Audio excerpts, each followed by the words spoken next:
ईसा अलैहिस्सलाम नाजिल होंगे, इसका मतलब ईसा अलैहिस्सलाम हमारे अकीदे के मुताबिक क्या है? जिंदा है। सूरह निसा सूरह नंबर 4 के आयत नंबर 157, 158, 159 पढ़ लीजिए, उसमें लिखा हुआ है वइन मिन अहलिल किताबि इल्ला लयुमिनन्ना बिही क़ब्ल मौती, जितने अहले किताब हैं ईसा अलैहिस्सलाम की मौत से पहले ईमान लाएंगे। लेकिन अभी सिनेगॉग खुले हुए हैं, अभी चर्चेस खुले, इसका मतलब ये निकला कि अभी ईसाई और यहूदी कलमा नहीं पढ़े।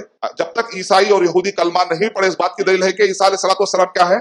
जिंदा है, क्योंकि उनके मौत से पहले वो कलमा पढ़ेंगे।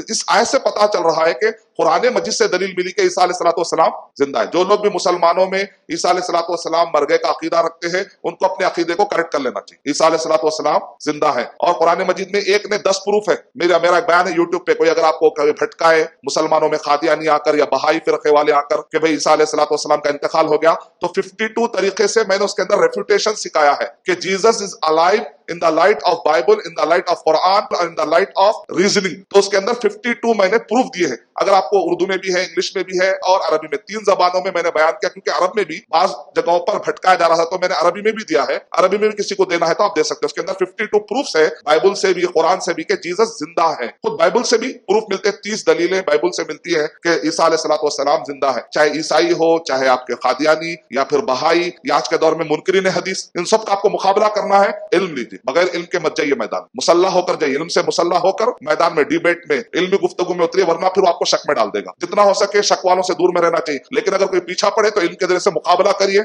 मैदान छोड़ के मत जाइए।